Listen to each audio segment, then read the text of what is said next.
In the Ivey household, Jared Ivey's father, Gary, made Sunday night television an event. They love watching wrestling. They watch wrestling Sunday night, Monday Night Raw, Thursday night, I think SmackDown or whatever it was. Nobody's cooking, first of all. Pizza and wings, move all the furniture, and we make a pallet, so nothing gets too broken. I was kind of glad that I was no longer the opponent for the wrestling matches. So the boys actually gave me a breath of fresh air as well. Then my husband would turn the light off, and then he would flip the light off, and like the Undertaker, they would do that and roll their eyes in the back of their head. He had this thing that he did, like the claw. Gary was just so much fun. He was just larger than life. He was, when I look back, to me, he's still just like an animated movie character. The fun that Gary brought wasn't just reserved for Friday Night SmackDown. His goal was to create a community full of joy. He was like the glue in the neighborhood. To me, it was almost like an extension of the college days. And I'm not exaggerating, it was just that kind of fun. One summer, they had a rib-off. To speak nicely, it wasn't a competition. My dad put some blood, sweat, and tears into those ribs and paid off. That was his love language. If he cooked for you, he liked you. So my boys would love going by just because they knew they could eat whatever they want, have whatever they want, and I knew they were well taken care of. And I didn't complain about having a break. It was just a wonderful situation. He made family outside of family, so to speak. If he met you, there was always something that he was looking to offer or looking to expand the relationship. And he always wanted to know what he could do to set his community up to be better. It reminds me of the importance of never losing the child inside. You know what I mean? Sometimes we've got so many responsibilities. Life at times is so serious that it's just important to keep the balance as much as possible. That's what Tracy and Gary and the family, did for us, for my family, helped to keep that balance. The community was flourishing. But what happened next shook its very core. I remember the day like it was yesterday. And that was a Wednesday, and he wasn't feeling good that day. I guess he got sick somewhere along the night. He started having indigestion, and he drove himself to the hospital, got out his car. In the parking lot, he didn't turn off the car or anything. The emergency room called me to tell me he was on life support. I'm like, where's Dad at? And she's like, hey, he's, at the hospital. He was feeling a little sick, and he went by himself and just checked himself in. When I got to the hospital, the truck was sitting in handicap parking with the key still in it. He ended up having an enlarged heart, and then he was on life support for about a week and a half. And then we got the word that they were gonna transition him and take him off because he was doing so well. And that Sunday morning, he literally had 2 bites of a piece of pineapple. My sister called me, and she said something's wrong.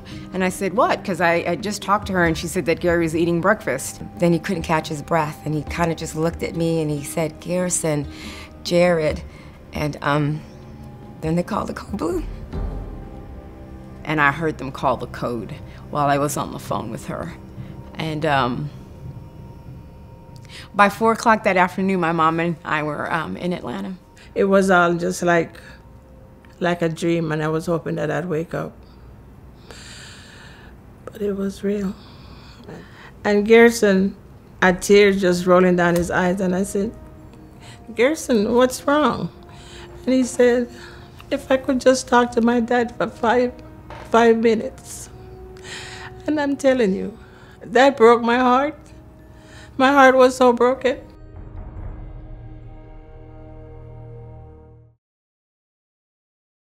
Nothing can repair the loss of a husband or a father, but the community Gary built was up for the challenge. In Suwanee, I just had my community.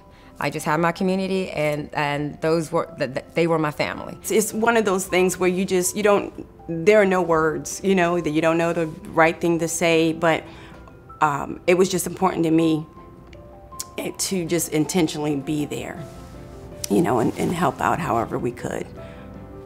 Even if there were no words, I think there were times when we weren't really, just your presence sometimes, just knowing that, you know, you're not there alone. And hopefully that, you know, was of help and just an extension of love. That's all we could do at that time. I would go out to my mailbox and there would be gift cards, you know, not from, they wouldn't sign them, you know, it would just be, you know, it would just be a gift card. My mom really leaned into her friends and the community. She had like just a real like supportive group of moms. Those are the Swantees that, you know, Jared can call Miss Lacey and get some macaroni and cheese. He knows he's gonna call my girlfriend Yolanda. They're gonna talk all things Marvel because I can never remember anything Marvel and I fall asleep during the movies, but he knows he can call her and they can talk that because they can't talk that with me.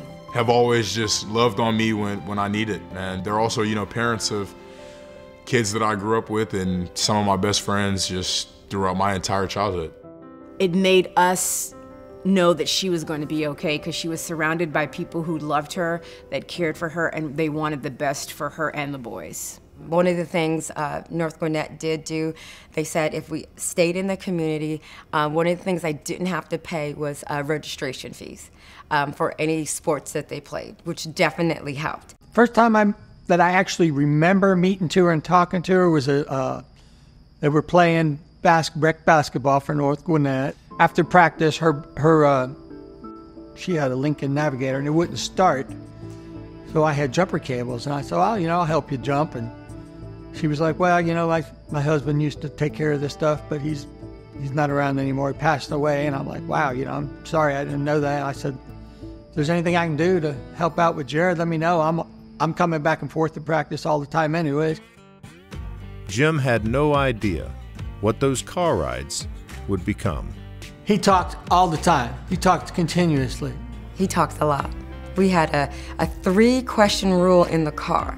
My kid hardly didn't say anything, so when Jared would talk, it was refreshing, but then after a while, it was like, okay, Jared, that's enough. You know, but no, you weren't gonna stop him. Once he got going, you weren't gonna stop him. When they were little, I would say stuff like, come on, let's play the quiet game, you know, let's play the quiet game.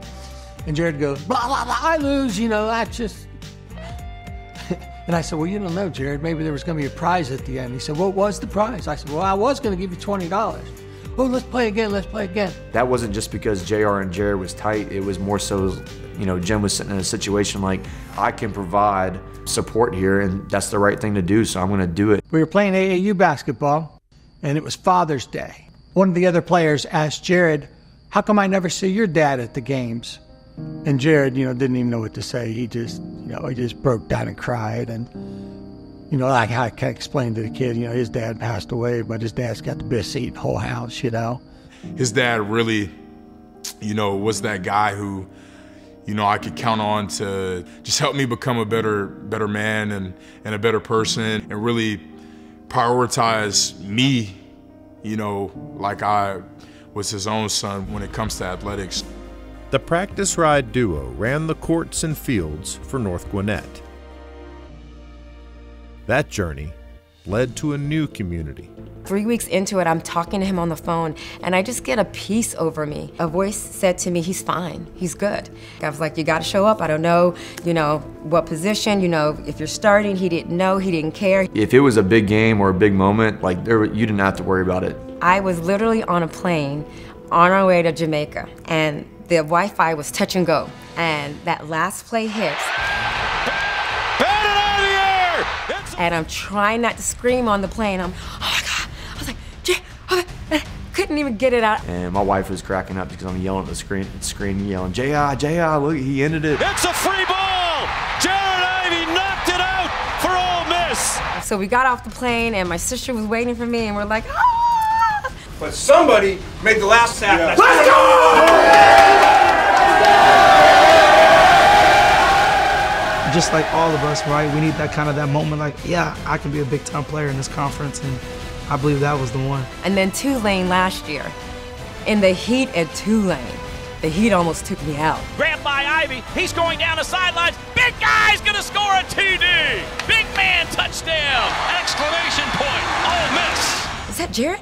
What? he picked up, and he scored. Big 6. I just chuckled and I was like, ooh. I said, you're giving him my look. That was my look. And look up into the crowd and see kind of my little section, my little pack of other people supporting me. It was awesome. My sister turned to me and she said, I think he's gonna get an award this game. It was like, for me, it was still touch and go, so I was still rocking like Sophia in the color purple during that game. And then we did it in Atlanta, you know, in our backyard. So that was special because he had a bunch of people from the high school. His high school basketball coach was there wearing his jersey. Brockmeyer wants to throw. He's sacked and dropped back at the 32-yard line. And best friend doesn't even describe it. That's my built-in brother. Like, these are like, his mom is my mom is his mom. That's truly like my family. And to see him do his thing, like, it makes me so proud. But at the same time, I'm not surprised. I can only imagine what it's like for Tracy because of what she's known that family has gone through and what Jared has gone through emotionally and how proud she is of him. And I know how proud his dad's got to be of him looking at, you know, watching down over him. Jared is a person that is going to keep going until he gets it. And then when he gets it, he's looking at the next level.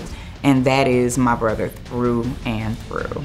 He would want even more than I have right now. He would, you know, still be just as hard on me as if I had nothing. And I'm starting at the beginning and, you know, I think he's proud, but, you know, I think that he knows that I know that this is just the beginning.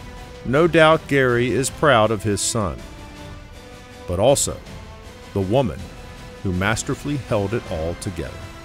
Someone that is able to not only navigate that, but produce success out of that is definitely a roadmap to be followed. Her fortitude, her just everything that she had to kind of just do to just wake up every day to be there for the boys, it's just been absolutely amazing. It's a powerful testimony, you know, speaking in the realm of resilience. Take a backseat in your own life to prop up somebody else. That really, I think, had a huge impact on me as a person. He'd be looking at her and saying, I'm so proud of you, and I knew you could do it. And those boys, Gary's in those boys every single day, every single minute. He's smiling, he's laughing, and he's just telling her how proud he is of her.